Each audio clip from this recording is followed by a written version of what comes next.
नमस्कार, जय साईं राम। मैं ब्रिजमोहन सूरी, मोटिवेशनल स्पीकर, साईं ग्रंथ राइटर, रेड बुक एक्सपर्ट, स्वागत कर रहा हूं आपका आपके इस चैनल में। आज मैं आपके लिए लेकर हाजिर हूं एक नया विषय। आज हम चर्चा करेंगे एक नए विषय पर। तो आइए आज का वीडियो शुरू करते हैं। करवा चौथ वाले दिन ये 3 वस्तुएं भूलकर भी कहीं अपने निवास पर मत खरीद लाइएगा, बहुत अधिक नुकसान होगा। करवा चौथ सुहागिनों का पर्व है। इस दिन सुहागिनें अपने पति की लंबी आयु के लिए कामना किया करती हैं। पूरा दिन उपवास करके परमात्मा से अपने पति की लंबी आयु का वरदान मांगा करती हैं।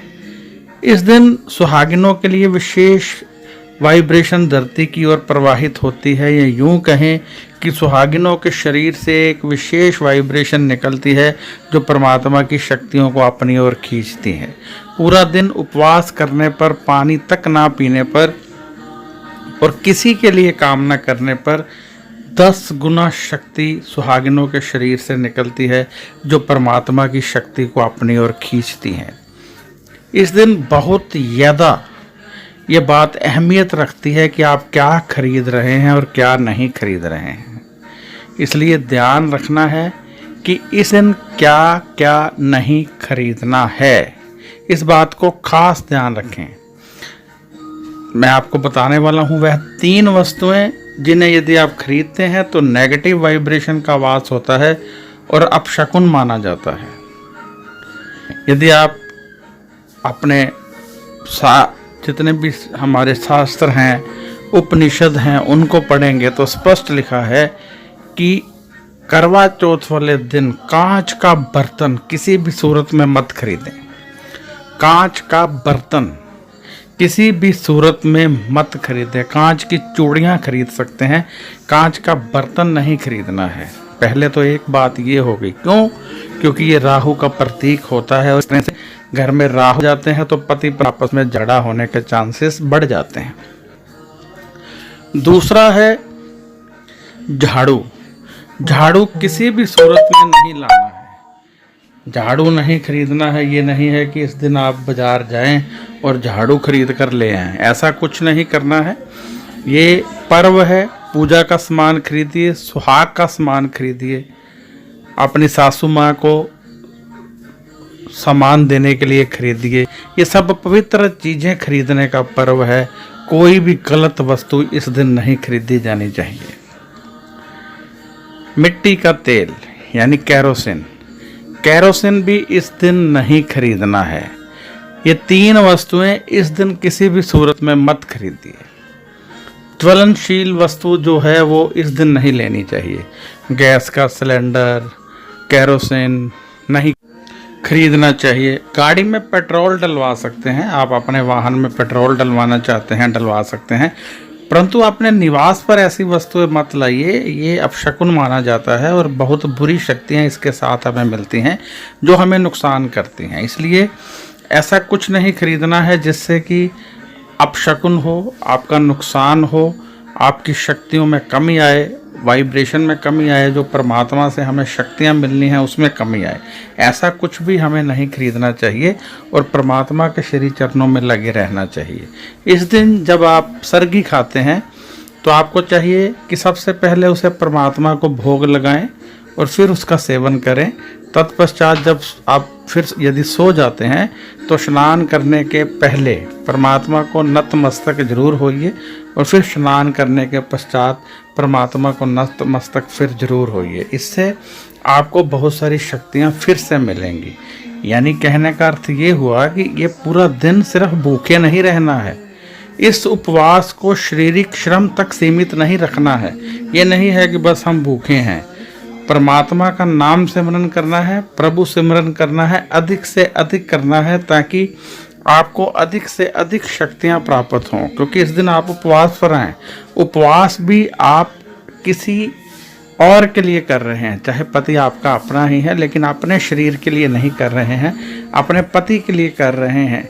और हमारे ग्रंथ कहते हैं कि जब हम किसी के लिए उपवास करते हैं तो उसमें 10 गुना ताकत होती है। तो इसका अर्थ ये हुआ कि हमें 10 गुना ताकत मिल रही है। तो इस ताकत को हम 1000 गुना भी बना सकते हैं यदि आप उपवास को सिर्फ भूख हड़ताल तक रखें कि ठीक है हम भूखे हैं बस। और यदि हम पाठ पूजा करें, सब कुछ लगे रहें, परमात्मा के नाम सिमरन में लगे रहें, तो जो विशेष शक्तियाँ इस दिन धरती पर घूम रही हैं वो हमारी बॉडी में आ जाएंगी, हमें मिल जाएंगी और फिर हम आगे बढ़ने लगेंगे। यानी शक्तियाँ तो हैं, परंतु हम कितनी ले पाते हैं ये हम पर निर्भर करता है। शक्तियाँ तो हमारे आसपास हैं, हम कितनी शक्तियाँ ले पाएंगे निर्भर करता है हम कितना पाठ पूजा करते हैं।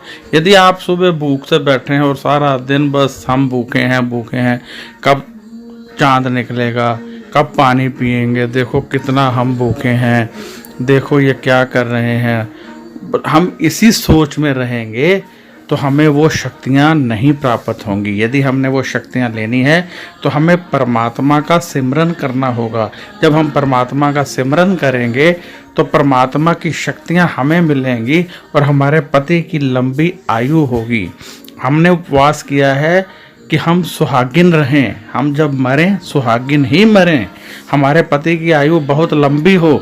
तो ये लेने के लिए हमें कुछ पाठ करना है, कुछ जाप करना है।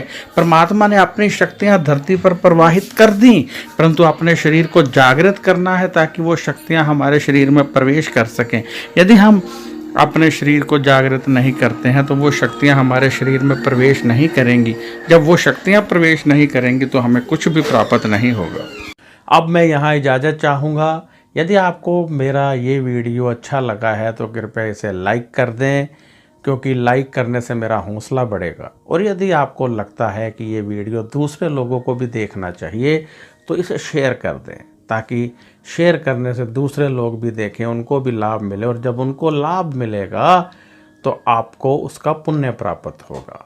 तो यदि आपको कोई सवाल पूछना है तो आप व्हाट्सएप कर सकते हैं। यदि आपने जन्म पत्री दिखानी है तब भी आप व्हाट्सएप कीजिए। जन्म पत्री देखने की हमारी फ़ीस होती है। आप जानते होंगे कि जन्म पत्री में बहुत सारे ग्रह होते हैं, जन्म पत्री में बहुत सारे योग होते हैं। योग से ही हम जानते हैं कि हमारी लाइफ कैसी होगी। कई बार हम ग्रहों के उपाय करते रहते हैं परंतु हमें लाभ प्राप्त नहीं होता है। हम लगातार ग्रहों के उपाय कर रहे हैं, बहुत सारे एस्ट्रोलॉजर्स के पास होकर आ चुके हैं, लेकिन लाभ नहीं मिला है। कारण क्या है? कारण ये होता है कि जन्म कुंडली में योग होते हैं। जब योग एक्टिवेट ना हो, कमज़ोर हो, तो ग्रह काम नहीं करते हैं। और जब ग्रह काम नहीं करते हैं तो फिर उनके उपाय कितने भी कीजिए आपको लाभ नहीं मिलेगा। कब तक? जब तक कि उस योग को बलि नहीं किया जाता, एक्टिवेट नहीं किया जाता। तो यदि आप जन्म पत्री दिखाना चाहते हैं तो व्हाट्सएप कीजिए। सवाल है तब भी व्हाट्सएप कीजिए। व्हाट्सएप का जवाब 4 या 5 दिन में मिलता है। फ़ोन मत कीजिए, फ़ोन यहाँ कोई नहीं उठाता है। तो अब मैं इजाज़त चाहूँगा। नमस्कार, खुश रहिए और अपना ध्यान रखिए।